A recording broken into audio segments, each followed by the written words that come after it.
roll them back, bend.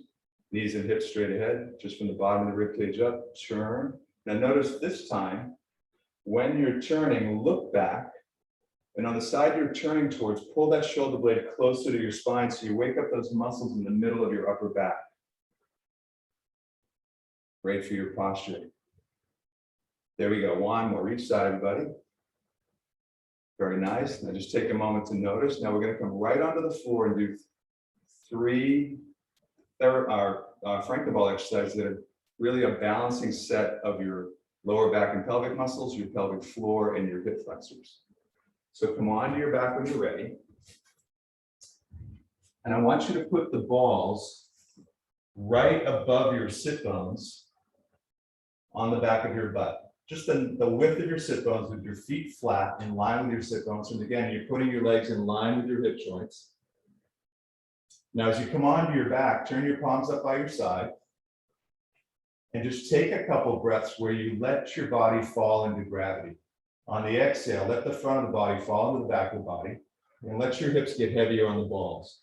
Most of our sense organs are in the front, so you want to bring the awareness to the back of your body. Relax your jaw, your neck. Feel your foot points on the floor. Now we're going to do that arch curl of your pelvis in this position.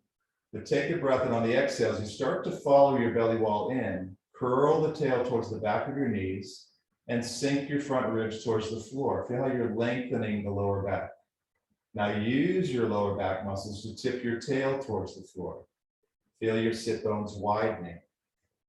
Exhale to curl. And picture what you're doing is you're getting the muscles to slide better on each side of the lower spine. The tendency will be that the lower back will be stiff and cranky, and the pelvic floor and abdomen will be a little sleepy. So I recommend you do it until you feel, oh, my lower back's feeling a little more fluid, and I feel an easier connection to my pelvic muscles and my belly. Do that 4 more times. And notice, can you do it without contracting your shoulders or your neck? There you go. Nice, you guys. Now let me show you, just look up for a second, the next exercise. Just give you a picture of your pelvic floor. And we're going to focus on this middle picture. So that's, you can think of it like a triangle of muscle that goes sit bone to sit bone and the back of your pubic bone. So when we do, this is the front of the pelvic floor. It's like a triangle shape. So when we do these next exercise, imagine that these muscles are going to lengthen and shorten. They're going to lead your leg movement. And I'll talk you through that. So put the balls in the same position again. Now bring your knees up in the air and put your hands on the inside of your thighs with your palms facing away from each other. And let your lower legs relax. Let go of tabletop.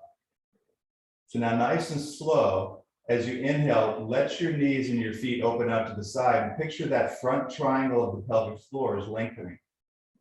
Now the exhale, add a light pressure with your hands out and then close, initiating from your pelvic muscles, and let your inner thighs follow. Inhale to open without resistance. Feel those muscles, that front triangle lengthening. Now activate that front triangle to close. And you'll start to feel that also with your inner thighs and your lower. Did a little bit of this in that concentration, that mindset work in the warm up. Now we're really trying to get that front of the shin to fire up a little bit more by doing this. Then we're going to go on to that same theme that Tom started us with that TheraBand, and flex at the hip and the knee, right? Squatting is triple flexion. So you are flexing at the hip, the knee, and the ankle. It's a great way to start to see what someone's flexion level is at the hip, at the knee, and at the ankle. And fun fact, research suggests that you should be able to stand on your tree trunk leg in balance for about 30 seconds. It's a good test for you, right? It's not easy. So you're going to tap that floor down and you're going to bring it back up. And then how would you even increase this challenge a little bit more?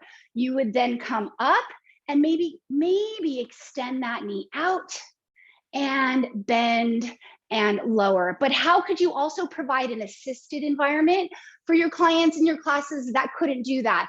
Maybe there's a wall in your studio or in the gym. Maybe you have a chair so that they can do this with one hand on the chair and both hands using that TheraBand. But if you have a wall, start to take advantage of your wall as a feedback tool as well.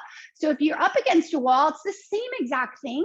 You're just getting some feedback posteriorly or from back behind you on the back body as you do this. And then eventually you could take them up off of the wall and challenge that. Shoot, it's 10:15. I swear, I'm gonna get through all of this. Okay, I know I'm gonna leave you imbalanced on that side, but you can come back and do one a little bit later. I wanna move into a little bit of mobility and stability through the trunk. So grab your ball for me, please. I'm gonna move my roller out of the way.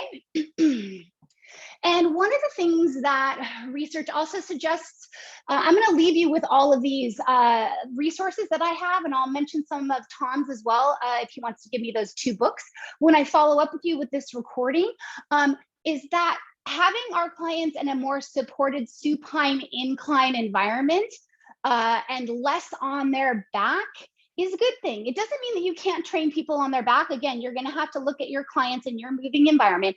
But what comes into play here are, like I said, a lot of those common considerations, right? So high and low blood pressure happens.